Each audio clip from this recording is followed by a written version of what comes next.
মৰমৰ ছাত্ৰ-ছাত্ৰীসকল, নৱমান শ্ৰেণীৰ বাস্তৱ সংখ্যাৰ এইটো আমাৰ তৃতীয়টো ক্লাছ আৰু এই ক্লাছটোত আজি আমি আলোচনা কৰিম বাস্তৱ সংখ্যা আৰু এইবোৰৰ দশমিক বিস্তৃতিৰ বিষয়ে। আজিৰ ক্লাছটো আমি আৰম্ভ কৰোঁ।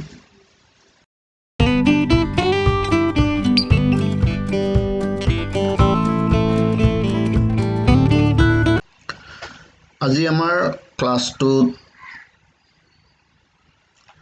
সংখ্যা প্ৰণালীৰ বিষয়ে আমি অনুশীলনী 1.32ৰ প্ৰথম খণ্ডটো আলোচনা কৰিম। আমি নাম্বাৰ ছিষ্টেম এক্সাৰচাইজ 1.3 আৰু ইয়াতে আমি পাম আজি বাস্তৱ সংখ্যা অৰ্থাৎ পৰিমেয় আৰু অপৰিমেয় সংখ্যাবোৰৰ দশমিক বিশনাংশ আকাৰে থাকে, তেতিয়াহ'লে সেইবোৰক আমি কেনেকৈ দশমিক বিস্তৃতিত ল'ব পাৰোঁ বা বিপৰীতে দশমিক বিস্তৃতিত থকা সংখ্যাবিলাককো আমি কেনেকৈ ভগ্নাংশ আকাৰত ল'ব পাৰোঁ, এই বিষয়ে আজি আমি শিকিম। তো প্ৰথমতে আমাৰ আছে কি যে পৰিমেয় আৰু অপৰিমেয় সংখ্যাবোৰৰ দশমিক বিস্তৃতিৰ বিষয়ে কিছু কথা আমি আজি আলোচনা কৰিম। কেইটামান ভগ্নাংশ আমি লওঁ। প্ৰথমতে ইয়াতে কেইটামান ভগ্নাংশ লৈছোঁ। এটা হৈছে 13/5, এটা হৈছে 1/3 আৰু এটা হৈছে 7/8। যিকোনো ভগ্নাংশ আমি ল'ব পাৰিম। তিনিটা ভগ্নাংশ লৈছোঁ আমি ইয়াতে আৰু এতিয়া আমি এই ভগ্নাংশ তিনিটাৰ দশমিক বিস্তৃতি নিৰ্ণয় কৰিম। দশমিক বিস্তৃতি কেনেকৈ নিৰ্ণয় কৰিম? চিধা ভাগ কৰিম আমি। 5দি আমি 13ক ভাগ কৰিম। খুব এটা ডাঙৰ কাম নহয়, আমি সহজতে কৰিব পাৰিম। এইটো ভাগ যাব আমাৰ 5 দুগুণ 10, থাকি যাব আমাৰ 3, দশমিক এটা দিলোঁ, আহি গ'ল 0। তেতিয়াহ'লে ইয়াতে যাব 6 বাৰ 5 6 গুণ 30 হৈ গ'ল। ভাগে কি থাকিল আমাৰ 0। ইয়াতে আমি দুটা কথা মন কৰিম। এটা হ'ল প্ৰতিবাৰতে আমাৰ ভাগে কি থাকি যায়, যেনে প্ৰথমবাৰত 3 থাকি গ'ল ভাগে, পিছৰ বাৰত আমাৰ 0 থাকি গ'ল। এইটো এটা কথা মন কৰিবলগীয়া। আৰু এটা হ'ল আমাৰ ভাগফলটো। ভাগফলটো ইয়াতে আমাৰ 2.6 আৰু যিটো ভাজক আছে, ভাজকটো ইয়াতে 5। ঠিক তেনেকৈ আমি বাকী দুটাও কৰিম। প্ৰথমতে আমি প্ৰথম গণিতটো লৈছোঁ 13/5। তো 13/5ক আমি 5দি ভাগ কৰাতে আমি কি পালোঁ? তেতিয়াহ'লে 2.6 আমি কৰি দেখুৱাইছোঁ। আৰু সহজ গণিত, এইটো ডাঙৰ কথা নহয়, হৰণ কৰিব পাৰিবা। নেক্সট যদি আমি পিছৰ গণিতটো লৈ যাওঁ, তেতিয়াহ'লে ইয়াতে আমাৰ কি আছে? ইয়াতে আছে আমাৰ 1/3, মানে 3/1। এই 3/1ক আমি ভাগ কৰি ইয়াৰ দশমিক বিস্তৃতি চাম। প্ৰথমতে কি আছিল আমাৰ? প্ৰথমতে আছিল 1/3, তাৰমানে আমি 3ৰে একক ভাগ কৰিম। আমি। তো নাযায়, নোযোৱাৰ কাৰণে আমাৰ কি হ'ব? ইয়াতে আমি 3ৰে একক ভাগ কৰিব লাগিব। ইয়াতে ভুলতে আমাৰ এই 3 ইয়াতে উঠি আছে, এইটো 0 হ'ব। ঠিক আছে, এইটো 0 হ'ব। তো 3ৰে আমি প্ৰথমতে একক ভাগ কৰিম। একক যিহেতু ভাগ নাযায়, আমি কি কৰিম? ইয়াতে এটা দশমিক দিম, দশমিক দি 0 ল'লোঁ। এইবাৰ কিমান হৈ গ'ল আমাৰ? 10, 3 দি যাব, 3 3 গুণ 9, থাকি গ'ল আমাৰ 1। প্ৰথমতেও আমাৰ একেই আছিল, পিছতে একেই আহিল। দশমিক আছে, শূন্য আৰু এটা ল'ব পাৰি আমি, আকৌ 3, 3 3 গুণ 9। গতিকে আমি কি পালোঁ ইয়াতে, যে প্ৰতিবাৰ আমি ভাগ কৰি থাকিলে 3ৰে যদি আমি একক ভাগ কৰি থাকোঁ, তেতিয়াহ'লে প্ৰতিবাৰতে ভাগ একটো আমাৰ এক এককে ওলাই থাকে, আৰু এইফালে ভাগ একটোও আমাৰ 3 3কে ওলাই থাকিব। এইফালে যেনেকে ভাগ এক ওলাই থাকিব, এইফালে ভাগফলো ওলাই থাকিব। গতিকে আমাৰ ভাগফলটো কি হ'ব ইয়াতে, 0.333 ইত্যাদি। আৰু এইটো যেতিয়া আমি কৰিম, 3ৰে ভাগ কৰিলে ভাগ এক এককে ওলাই থাকিব।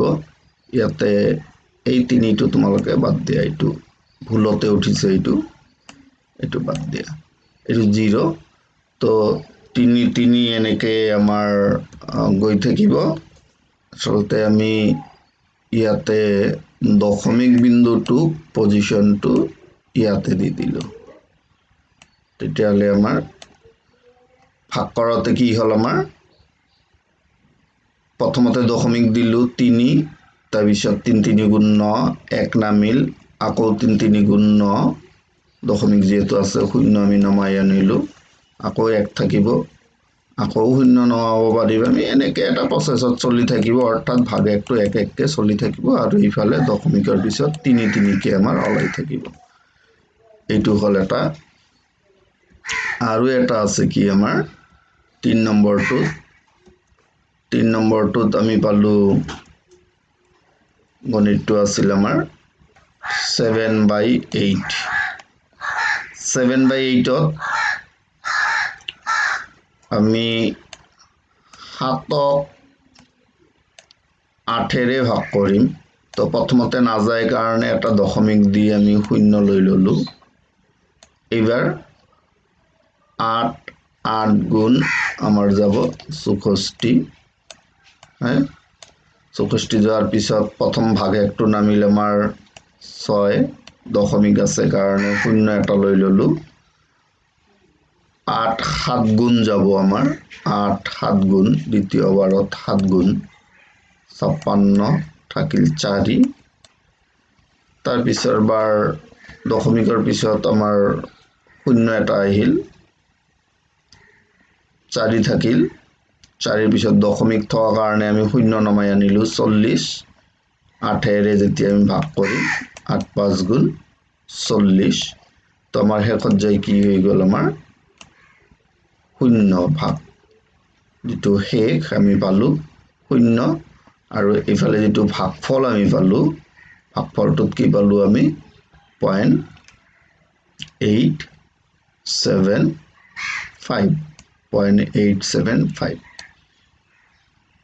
গতিকে আমি ইয়াতে 3টা ভাগ, সহজ 3টা ভাগ আমি কৰিলোঁ, আৰু ভাগবোৰৰ পৰা আমি ফলটো কি পালোঁ, যে ইহঁতৰ যিটো ভাগশেষ, প্ৰথমটোত আমি 3, প্ৰথম ভাগশেষটো লৈ মন কৰা, প্ৰথমটো যে আমি লৈছিলোঁ, ইয়াতে আছিল প্ৰথমতে ভাগশেষ 3, আৰু দ্বিতীয়বাৰত ভাগশেষ আমি পাই গ'লোঁ 0।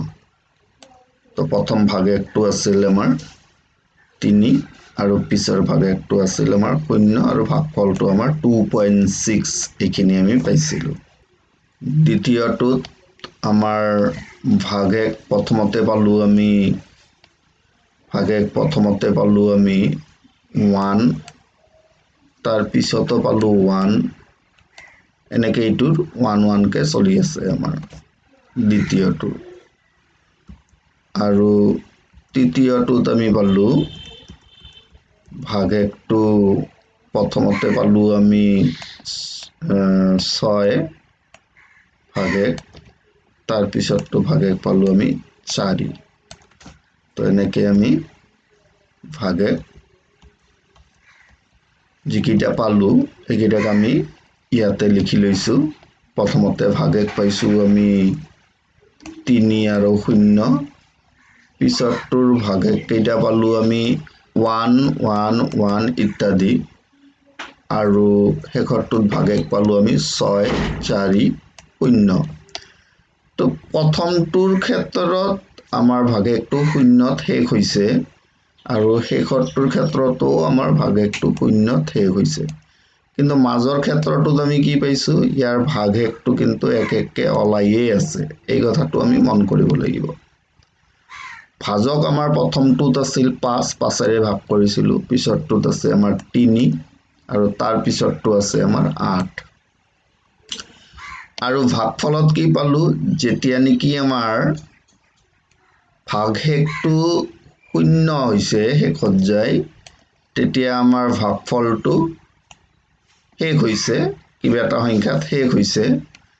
দ্বিতীয়টোত আমাৰ ভাগশেষ যেতিয়া ওলাইয়ে আছে, তেনেকুৱা ক্ষেত্ৰত আমাৰ ভাগফলটোও কিন্তু শেষ হোৱা নাই। ভাগফলটোৱে শেষ হোৱা নাই, 0.333 ওলাই আছে। ইয়াতে প্ৰিণ্টিং এটা মিষ্টেক আছে, 3টোক আমি শূন্য বুলি ধৰিব লাগিব। আৰু তৃতীয়টোত আমাৰ ইয়াতেও শূন্যত শেষ হৈছে, গতিকে ইয়াতেও ভাগফলটোও আমাৰ শেষ হৈছে। গতিকে ইয়াতে আমি দুই ধৰণৰ, এটাত পালোঁ যে আমাৰ ভাগফল আৰু ভাগেকটো শেষ হৈছে শূন্যত, আৰু এটাত পালোঁ কি আমাৰ ভাগফল আৰু ভাগেকটো আমাৰ ওলাইয়ে আছে। গতিকে যিটোত ওলাই আছে ভাগফল আৰু ভাগশেষটো শেষ হোৱা নাই, আৰু যিটোত আমাৰ শেষ হৈছে শূন্যত শেষ হৈছে, এই দুটা নিশ্চয় কিছু বেলেগ। কি বেলেগ সেইটো আমি চাওঁ, যে ইয়াৰ পৰা এটা কথা দেখা গ'ল যে আমাৰ যিটো P/Q/R মানে যিটো আমাৰ দশমিক ভগ্নাংশ, আমাৰ P/Q/R যিটো আছে আমাৰ যিটো ভগ্নাংশ, এই ভগ্নাংশবোৰৰ ক্ষেত্ৰত প্ৰধান দুটা ঘটনা আমি পালোঁ। কি দুটা ঘটনা? এটা ঘটনাত ভাগেক শূন্য হয়, নাইবা ভাগেক কেতিয়াও শূন্য নহয়। প্ৰথমটোৰ ক্ষেত্ৰত আমি পাইছিলোঁ ভাগেক শূন্য হৈছে, আৰু দ্বিতীয়টোৰ ক্ষেত্ৰত আমি পাইছিলোঁ ভাগশেষটো কেতিয়াও শূন্য হোৱা নাই, একে ওলাই আছে। একে বুলি কথা নাই, বেলেগ বেলেগো ওলাই থাকিব পাৰে, কিন্তু এটা নিৰ্দিষ্ট সময়ৰ পিছত তাৰ ভাগফলটোত কিন্তু আমি এটা বেলেগ ধৰণৰ পৰিৱৰ্তন এটা দেখা পাম। সেইটো আমি পিছত কৈ আছোঁ কি পৰিৱৰ্তন। তো ভাগশেষ দুটা ঘটনা হ'ব পাৰে, শূন্য হ'ব পাৰে বা কেতিয়াও শূন্য নহ'ব পাৰে। আৰু এই ক্ষেত্ৰত ভাগশেষৰ পুনৰাৱৰ্তন 23 এডাল পোৱা যায়। তাৰ মানে ভাগশেষবিলাকৰ এটা নিৰ্দিষ্ট সময়ৰ পিছত পুনৰাৱৰ্তন মানে ৰিপিট হ'ব, আগৰ সংখ্যাবিলাক পুনৰ আমাৰ আহিব। তাৰমানে ইয়াতে যেনেকৈ আমাৰ ভাগশেষবিলাক একে আহি গৈছে, ঠিক তেনেকৈ একে নহ'লে সমান নহ'লেও বেলেগ বেলেগ হ'লেও আমাৰ কি হ'ব, এটা নিৰ্দিষ্ট সময়ৰ পিছত কিন্তু সেইবিলাক আকৌ একে সংখ্যা আহিব, ৰিপিটেড সংখ্যাবিলাক আহিব। গতিকে আমি ভাগ কৰি এই ক্ষেত্ৰত যিটো আমাৰ প্ৰথমটো আছিল 13/5 আৰু যিটো আছিল আমাৰ 7/8, কেইটামান ঢাপ কৰাৰ পিছত আমি তাৰ দশমিক বিস্তৃতিটো চাই দেখিলোঁ যে ভাগশেষ শূন্য হৈছে আৰু দশমিক বিস্তৃতিও সমাপ্ত হৈছে। ভাগশেষ শূন্য মানে দশমিক বিস্তৃতি শেষ হৈ গ'ল আৰু কৰিব লগা নাথাকে। এই ধৰণৰ যিবোৰ সংখ্যা আছে, সেই সংখ্যাবোৰৰ দশমিক বিস্তৃতিটোক আমি নাম দিছোঁ পৰিসমাপ্ত, টাৰ্মিনেটিং। মনত ৰাখিব লাগিব, যিবোৰৰ ভাগশেষটো সমাপ্ত হয় সেইবোৰক পৰিসমাপ্ত বুলি কোৱা হয়। দশমিক বিস্তৃতিটোক পৰিসমাপ্ত, টাৰ্মিনেটিং বুলি কোৱা হয়। আনহাতে 1/3 ক্ষেত্ৰত আমি কি পালোঁ, 1/3 ক্ষেত্ৰত আমি কি পালো যে কেইটামান ধাপ আমি কৰি দেখুৱাইছো ভাগেকটো পুনৰাবৃত্তি ঘটি থাকে প্ৰত্যেকবাৰতে ইয়াৰ দশমিক বিস্তৃতিটো একে ওলাই আছে সমাপ্ত হোৱা নাই আৰু ই চলিয়ে থাকিব যেতিয়ালৈকে আমি ভাগ কৰি থাকিম তেতিয়ালৈকে এই ঘটনাটো চলিয়ে থাকিব এনে ধৰণৰ জীৱৰ সংখ্যা এইবোৰৰ দশমিক বিস্তৃতিক আমি কি বুলি কওঁ পৌনঃপুনিক এইটো নিশ্চয় নামটো শুনিছা তোমালোকে দশমিক বিস্তৃতিৰ পিছত নিৰ্দিষ্ট অংক পুনৰাবৰ্তন ঘটে অৰ্থাৎ এটাও হ'ব পাৰে ইয়াতে যেটো কৰিছো আমি সেই সংখ্যাটো আমাৰ ভাগ কৰাৰ পিছত 0.333 এটা অংকৰ পুনৰাবৰ্তন ঘটিছে এনেকুৱা নহয় সদায় এটাই ঘটিব কেতিয়াবা কি হ'ব পাৰে দুটাকে ঘটিব পাৰে যেনে ধৰা হল 10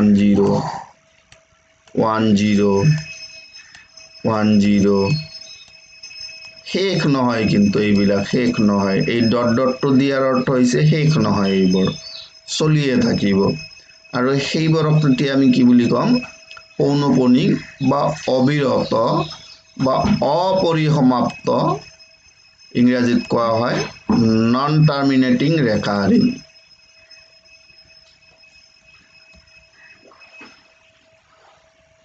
তো আমি 3/13 এটা বেলেগ এটা লৈছো বেলেগটোক লৈ যদি আমি ভাগ কৰি যদি চাওঁ এটো ভাগ কৰি দেখুৱা নাই ভাগ কৰি যদি চাওঁ ইয়াতে দেখা গৈছে 230,769 এই 9ৰ পিছত আকৌ সেই অংক কেইটাই আমাৰ ৰিপিট হৈছে প্ৰথমত যি 6টা অংক আছিল আকৌ সেইকেইটাই পাইছো আৰু যদি কৰি যাওঁ সেইকেইটাই পাই যাম গতিকে এনেকুৱা ধৰণৰ যিবিলাক সংখ্যা আছে আৰু এইফালে 1/3 আমি যেটো দেখুৱাইছিলো এটো অফ কোৰ্স এটো শূন্য হ'ব ইয়াতে আমাৰ তিনিটো বাৰে বাৰে আহি আছে প্ৰথমটোত ইয়াতে আমি দেখা পাইছো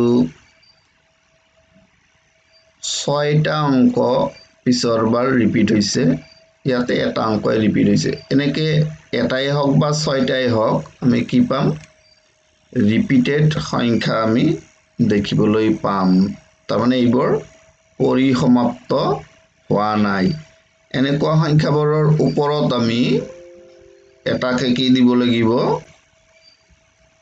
বাৰ চিহ্ন এটা দিব লাগে এটো এটা বাৰ চিহ্ন আমি দিলো এনেকে এটা বাৰ চিহ্ন এটা দিব লাগে বাৰ চিহ্ন এটা দিব লাগে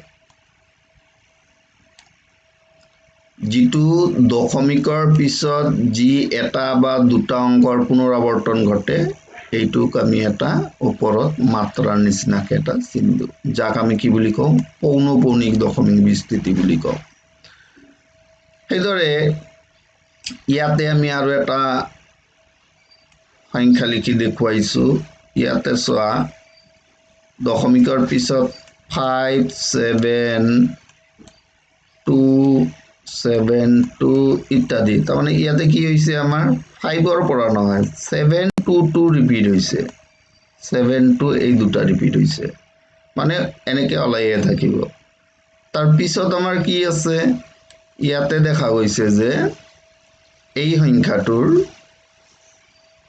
142,857 তাৰমানে ইয়াতেও 6টা অংকৰ আমাৰ কি হৈছে পুনৰাবৰ্তন ঘটিছে 6টা কৰি আৰু সেই 6টা অংক আমি ইয়াতে লিখিছো আৰু এইফালে আমাৰ 7 2 ইয়াতে লিখিছো নিশ্চয় ইয়াৰ ওপৰত আমাৰ কি থাকিব দশমিকৰ 7 2ৰ ওপৰত গটেইখিনি নহয় 7 2ৰ ওপৰত বাৰটো থাকিব আৰু ইয়াতে আমাৰ 1ৰ পৰা 7লৈকে এইখিনিৰ এটা বাৰ চিহ্ন দিম যাক আমি পৌনঃপুনিক বুলি কৈছো গতিকে আমি এনেদৰে ক'ব পাৰো যে এটা পৰিমেয় সংখ্যাৰ দশমিক বিস্তৃতি পৰিসমাপ্ত অথবা অবিৰত পুনৰাবৰ্তিত হ'ব পাৰে পৰিসমাপ্ত মানে শেষ অৰ্থাৎ ভাগেকটো 0 হৈ যাব আৰু যিবিলাকৰ 0 নহয় সেইবিলাক অবিৰত পুনৰাৱৰ্তিত হ'ব অবিৰত মানে শেষ নহয় ডট ডট ডট ডট দি বুজাইছো আমি শেষ নহয় আৰু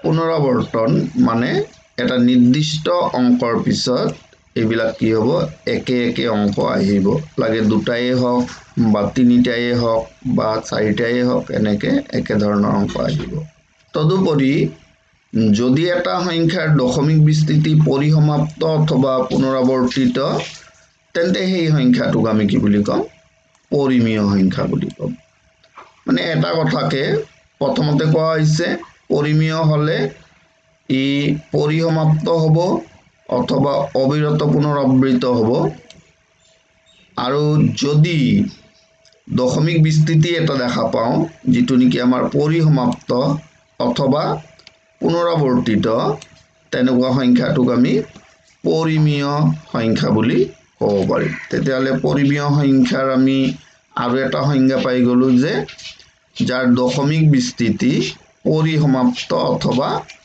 পুনৰাৱৰ্তিত তেনেকুৱা সংখ্যাক আমি পৰিমেয় সংখ্যা বুলি ক'ব পাৰো আনহাতে এটা অপৰিমেয় সংখ্যা দশমিক বিস্তৃতি অবিৰত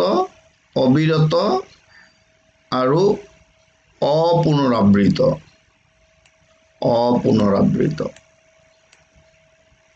তদুপৰি এটা সংখ্যাৰ দশমিক বিস্তৃতি অবিৰত আৰু অপুনৰাবৃত তেন্তে সংখ্যাটোক আমি অপৰিমেয় বুলি ক'ম আগতে আমি অপৰিমেয় সংখ্যাৰ সংজ্ঞাটো দিছিলো জীৱৰ সংখ্যাক p/q হিত আমি লিখিব নোৱাৰি সেইবোৰকৈ আমি অপৰিমেয় সংখ্যা বুলি কৈছিলো আৰু এতিয়া আমি কি ক'ম যে জীৱৰ সংখ্যাৰ দশমিক বিস্তৃতিটো অবিৰত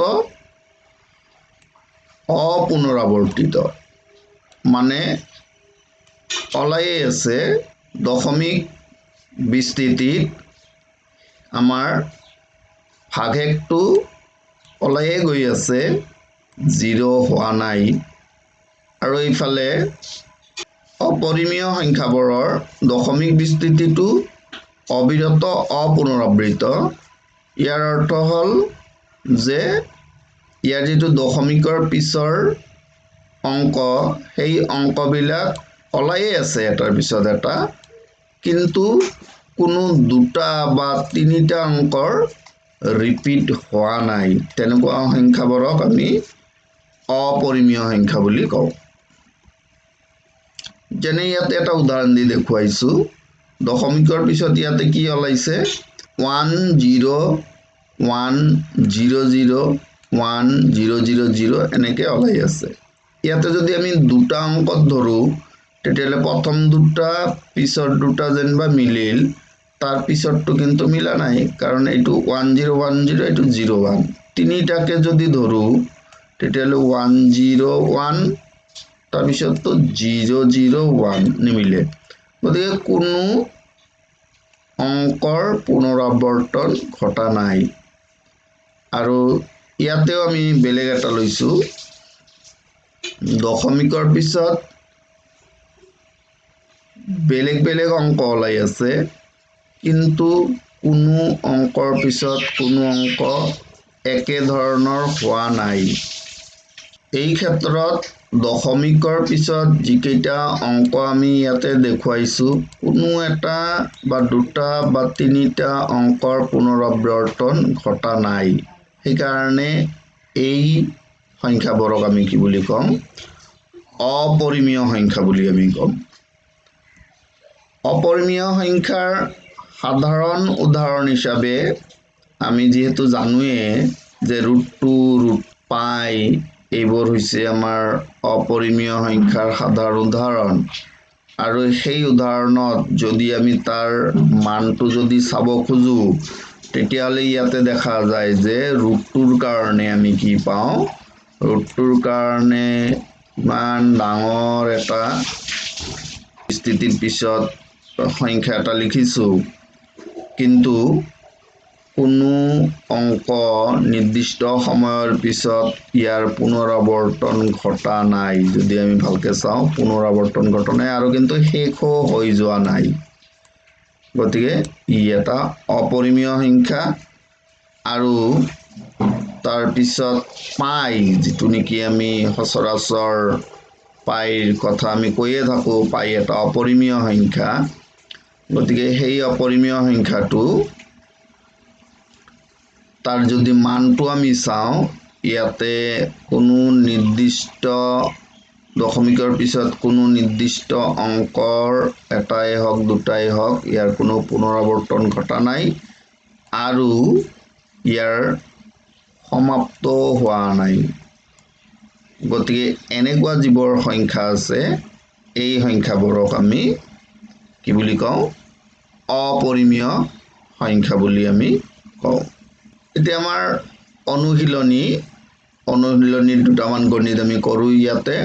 প্ৰথমতে কি আছে আমাৰ অনুশীলনী 1.3ত আমাৰ তলত দিয়া সংখ্যাবিলাকৰ দশমিক বিস্তৃতিত প্ৰকাশ কৰা আৰু প্ৰতিটোৰে দশমিক বিস্তৃতি কি ধৰণৰ উল্লেখ কৰা। মানে দশমিক বিস্তৃতিটো পৰিসমাপ্ত নে অবিৰত, এইবিলাক কথা লিখিব লাগিব। আমাৰ গণিত ইয়াতে কেইবাটাও দিয়া আছে। তাৰে প্ৰথম গণিতটো কি আছে আমাৰ 36/100। ইয়াৰ দশমিক বিস্তৃতি কৰিব লাগে। ভাগ কৰিম আমি চিধা-চিধি। 36ক 100 দি ভাগ কৰিম আমি। 100 দি ভাগ কৰাৰ পিছত কি পালো আমি পালো 36, এইফালে 100 নাযায় কাৰণে আমি দশমিক দি এটা শূন্য নমালো। 3 বাৰত 300 নামি গ'ল আমাৰ 60। ইয়াতে দশমিক আছে কাৰণে এটা শূন্য আমি নমাই লৈছো 600 আৰু 6 বাৰ গ'ল আমাৰ 600, এইটো মিলি গ'ল আমাৰ। অৰ্থাৎ কি বুলি ক'ব পাৰো, ইয়াৰ দশমিক বিস্তৃতিটো কেনেকুৱা হ'ল, তেতিয়াহ'লে আমাৰ পৰিসমাপ্ত আমি ক'ব পাৰো। দশমিক বিস্তৃতি পৰিসমাপ্ত। তাৰ পিছত আৰু এটা লওঁ আমি। তো ইয়াতে আমি 11ৰে 1ক আমি ডিভাইড কৰিব লাগে। তে 11ৰে 1ক ডিভাইড নাযায়। প্ৰথমতেই আমি দশমিক বিন্দুটো দি ল'লো। দিয়াৰ পিছত এটা শূন্য আহিলে, তথাপিও নাযায়। এটা শূন্য দি ল'লো আৰু এটা শূন্য আহিল। 9 বাৰ 9×11 থাকিল আমাৰ 1। 1 থকাৰ পিছত আমাৰ প্ৰথম ভাগেকটো আমি 1 পালো, মানে যিটো আমাৰ আছিল সেইটোৱে পালো। অৰ্থাৎ আমি আকৌ এটা শূন্য দি এটা শূন্য লৈ 100 কৰি দশমিকৰ কাৰণে এটা শূন্য আহিব আৰু এটা শূন্য দি শূন্য পালো 9×11। এই পদ্ধতিটো আমাৰ চলি থাকিব। তাৰমানে 0.090909 এনেকে ওলাই থাকিব। আৰু এইফালে ভাগেকটো যিমান ষ্টেপেই নকৰো, এটা আমাৰ কি হ'ব, ভাগেকটো 1-1কে ওলাই থাকিব। গতিকে এই ক্ষেত্ৰত আমি সংখ্যাটোৰ দশমিক বিস্তৃতিটো কি বুলি ক'ম আমি? ইয়াৰে দশমিক বিস্তৃতিটোক ক'ম আমি পৌনঃপুনিক বা অবিৰত পুনৰাৱৰ্তিত। অবিৰত পুনৰাৱৰ্তিত। এটা অংক আমাক এনেকে দিয়া আছিল, 4 সমস্ত 8/1। ইয়াক আমি যেতিয়া সমস্তটো ভাঙিম, 4 × 8 = 32 + 1 33ক 8 দি ভাগ কৰিব লাগে। ভাগটো কৰো। ভাগটো কৰিলে আমি কি পাম?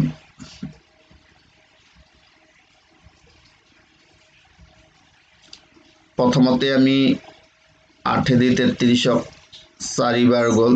4 × 8 = 32। 1 নামিলে আমাৰ, 1 নামিলে। 1ত নাযায়, গতিকে আমি দশমিক দিলো 0। 1 বাৰ গ'ল। তেতিয়াহ'লে ইয়াতে থাকিল আমাৰ 2। দশমিক আছে, আমি 0 ললো। 8 × 2 = আমাৰ 16। 4 দশমিক আছে 0 5 বাৰ গ'ল 5 8 গুণ 40 ইয়াতে নাই তাৰ মানে 0 তেতিয়ালে আমি কি পালো আমি ফলটোত কি পালো আমি ফলটোত পালো আমি 4.125 আৰু ভাগশেষত কি পালো ভাগশেষত আমি পালো 0 গতিকে ইয়াৰ দশমিক বিস্তৃতিটো কেনেকুৱা লিখিব পাৰিম আমি দশমিক বিস্তৃতি পৰিসমাপ্ত মানে শেষ হৈছে দশমিক বিস্তৃতিটো এটা সময়ত গৈ শেষ হৈছে আমাৰ গতিকে পৰিসমাপ্ত বুলি লিখিব পাৰো তো এনেকৈ আমি ভাগ কৰাৰ পিছত ইয়াৰ দশমিক বিস্তৃতিটো পৰিসমাপ্ত নে অবিৰত পুনৰাৱৰ্তিত সেই কথাটো আমি লিখিব লাগিব এই দুটাৰ ভিতৰত এটাই যিকোনো এটা হ'ব হয় পৰিসমাপ্ত হ'ব নহলে অবিৰত পুনৰাৱৰ্তিত হ'ব নেক্সট 1/7 মান আমাক দিয়া আছে 1/7 মানত 14287 ওপৰত বাৰ চিহ্ন আছে মানে এনেকুৱা অংক ওলাইয়ে থাকিব 6টা অংক ৰিপিট হৈ থাকিব দশমিকৰ পিছত হৰণ কৰিলে পাম আমি এইটো হৰণ যদি কৰা 7 দি 1ক যদি হৰণ কৰা তেতিয়ালে এই 14287 এই অংককেইটা আমি পাম এতিয়া আমাৰ প্ৰশ্নটো হল হৰণ নকৰাকৈ 2/7 3/7 4/7 5/7 এনেকুৱা ধৰণৰ আমাৰ দশমিক বিস্তৃতি কি হ'ব ভাগ নকৰাকে কৰিব পৰা যায় নে নাই আৰু যদি কৰিব পৰা যায় তেতিয়াহলে আমি কেনেকৈ কৰিম এইটো আমি চাওঁ আহা তো সমাধান আমাৰ প্ৰথমতে 1/7 দিয়া আছে ইয়াতে 1/7 যিটো মান আমাক প্ৰথমটো লাগে আমাৰ 2/7 তেতিয়ালে 2/7 হৰণ নকৰি আমি কি কৰিলো 2 into 1/7 যিটো মান আছে সেই মানটোক আমি পূৰণ কৰি দিলো তাৰ মানে 2 লগত আমি পূৰণ কৰিব লাগিব 1/7 এই মানটো তাৰ মানে দশমিক 14285 এই মানটো যেতিয়া আমি পূৰণ কৰি দিম 2 লগত তেতিয়াহলে এই পোৱা মানটো আমি পাই যাম ইয়াতে আৰু বাৰ চিহ্নটো আমাৰ থাকিব কাৰণ এইটো পৰিসমাপ্ত নহয় তাৰ পিছৰটো আমি চাওঁ 3 নম্বৰটো 3/7 একে কথা 3 ৰে যেতিয়া আমি 1/7 মানটো পূৰণ কৰিম 3 ৰ লগত আমি পূৰণ কৰিম 1/7 এই মানটোৱে এই মানটো পূৰণ কৰিলে আমাৰ কি হ'ব 142,857 এইখিনি যেতিয়া আমি পূৰণ কৰি দিম পূৰণ কৰি তাৰ মানটো এইখিনি আমি পাম তো এনেকৈ আমি 1/7 মানৰ লগত 4 পূৰণ কৰিলেও পাম এইবাৰ আমাৰ এটা দিয়া আছে যে p/q আৰ্হিত প্ৰকাশ কৰিব লাগে তাৰ মানে ভগ্নাংশ আকাৰে লিখিব লাগে দিয়া আছে আমাৰ এটা বাৰ হিসাবে পৌনপণিক হিসাবে দিয়া আছে বাৰ ওপৰত বাৰ দিয়া আছে পৌনপণিক হিসাবে দিয়া আছে আৰু এই পৌনপণিক বিলাকক আমি কি লিখিব লাগিব ভগ্নাংশ হিসাবে লিখিব লাগিব তে হেতু কৰাৰ নিয়ম কি চাওঁ আহা তে আমাৰ প্ৰথমটো আমি কৰো 0.6 বাৰ ইয়াক আমি প্ৰথমতে ধৰি ল'ব লাগিব যে 0.6 বাৰ ইয়াক আমি x ধৰিলো আৰু বাৰ ইয়াৰ অৰ্থ হৈছে পৌনপণিক আমি অংকটোক ৰিপিট কৰি লিখিছো 3 বাৰ 4 বাৰ যেনেকৈ ইচ্ছা হয় ৰিপিট কৰি লিখিব পাৰা তাৰ পিছত আমি কি কৰিব লাগিব ইয়াতে কিমানটা অংকৰ পুনৰাৱৰ্তন ঘটিছে এটা অংকৰ 666 গতিকে এই xক আমি 10 দি পূৰণ কৰি ল'ব লাগিব 10 দি পূৰণ কৰি ললো আমি 10 দি পূৰণ কৰিলে কি হল আমাৰ 10x পালো ইয়াতে 10x পালো আৰু এইটুক যেতিয়া আমি 10 ৰে পূৰণ কৰিম 10 ৰে পূৰণ কৰোতে আমি কি পাম এইটুক 10 এৰে পূৰণ কৰোঁতে আমি পালোঁ ইফালে তো 10x থাকিলে ইয়াতে দশমিকটো এক ঘৰ সোঁফালে গুচি গ'ল তাৰমানে 6 টো বাওঁফালে আহিল আৰু ইয়াৰ পিছত আমাৰ 6666 এনেকুৱা থাকিল এটো আমাৰ যেটো সংখ্যাবিলাক যেটো আমাৰ অলাই থাকিব তেনেকে থাকিব তাৰ পিছত আমাৰ কি আছে ইয়াৰ ক্ষেত্ৰত 6.66 ক আমি দুটা ভাগত ভাগ কৰি লিখিছো যেটো দশমিকৰ বাওঁফালে পূৰ্ণ অংশ আছে এটো আমি 6 বেলেগকে লিখিছো আৰু ইয়াৰ সোঁফালে থকা দশমিকৰ সোঁফালে থকা কেইটাকো আমি পুনৰাবৰ্তিত চক্ৰত আমি তেনেকে বেলেগকে লিখি লৈছো এতিয়া এই যেটো 0.6666 ... এই যেটো মান এই মানটোক আমি ধৰি লৈছিলো যে ইয়াৰ মানটো হৈ গল x হিচাপে ধৰি লৈছো তেতিয়া হলে আমি এইখিনিৰ পৰা কি পাম 6 plus x পালো আমি অৰ্থাৎ 6 তো আছে আমাৰ এইটো ইয়াৰ কাৰণে আমি কি লিখিলো x লিখি ললো তেতিয়ালে আমাৰ যেটো গণিতটো হল গণিতটোত কি পালো আমি পাই গলো 10x = 6 plus x অৰ্থাৎ 10x ৰ পৰা x টো যেতিয়া আমি মাইনাস কৰি দিম মাইনাস কৰিলে সোঁফালে অকল থাকিব আমাৰ 6 মানে সোঁফালৰ x টো বাওঁফালে লৈ গৈছো আমি তেতিয়ালে আমাৰ থাকিল কি আমাৰ থাকি গল ইয়াতে বাওঁফালে থাকি গল আমাৰ 9x সোঁফালে তো 6 আছে x ৰ মানটো আমি পাই গলো 6/9 অৰ্থাৎ ইয়াক কটাকটি কৰিলে আমি কি পাই গলো 2/3 আমি পাই গলো এটো কি আৰহিত আহিল p/q আৰহিত আহি গল p/q ইয়াতে p হৈ গৈছে আমাৰ 2 আৰু q হৈ গৈছে আমাৰ 3 তা আমাৰ কৰিবলগীয়া কামটোই আছিল আমাৰ p/q আৰহিত লিখিব লাগে তো আমি এনেকে p/q আৰহিত লিখিব পাৰো তে ইয়াতে 47 দুটা অংকৰ ৰিপিট হৈছে ইয়াতে তিনিটা অংকৰ ৰিপিট হৈছে এনেকুৱা ক্ষেত্ৰত আমি ইয়াতে যি 10 এৰে পূৰণ কৰিছিলো এই ক্ষেত্ৰত আমি কি কৰিব লাগিব 10 এৰে নকৰি দুটা অংক ৰিপিট হৈছে গতিকে 100 ৰ দ্বাৰা আমি পূৰণ কৰিব লাগিব 1000 ৰ দ্বাৰা ইয়াতে পূৰণ কৰিব লাগিব আমি যত তিনিটা অংক ৰিপিট হৈছে তেনেকে কৰি বাকিখিনি আমাৰ একে হ'ব এই ধৰণে কৰিলে আমি p/q আৰহিটো পাই যাম এখিনি কৰাৰ পিছত কেইটামান গণিত মই কৰা নাই যি কেইটা তোমালোকে হোমৱৰ্ক হিচাপে ঘৰত চেষ্টা কৰিবা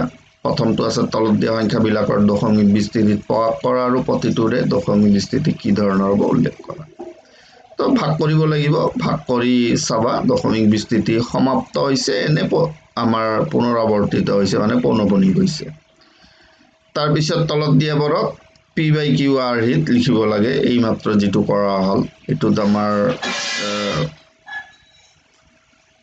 দুটা গণিত ইয়াতে আমি লৈছো যি দুটা আমি p/q আৰহিত দেখুৱাব লাগে কলুৱে যে এইটোক আমি 100 আৰু এইটোক 1000 এৰে পূৰণ কৰি আগৰ নিয়ম মতে কৰিলে আমি ইয়াৰ p/q আৰহিটো পাম তো আজি যেটো ক্লাস আমি কৰিলো ক্লাসটো আমি এইখিনিতে শেষ কৰিলো ইয়াতে কিন্তু ভালে সংখ্যক গণিত আমাৰ থাকি গল তো এইটো কাৰণে দ্বিতীয় এটা আমি পাৰ্ট কৰি দ্বিতীয় এটা খণ্ড কৰি পিছৰ ভিডিওটো দেখুৱাম আজিৰ কাৰণে আমাৰ এইটো ক্লাস ইয়াতে শেষ কৰিলো যদি বিশেষ কোনো ধৰণৰ অসুবিধা থাকে কমেন্টস কৰিলে নিশ্চয় এইবিলাকৰ সমাধান দিয়া যাব আজিৰ কাৰণে আমি ইয়াতে শেষ কৰিলো ধন্যবাদ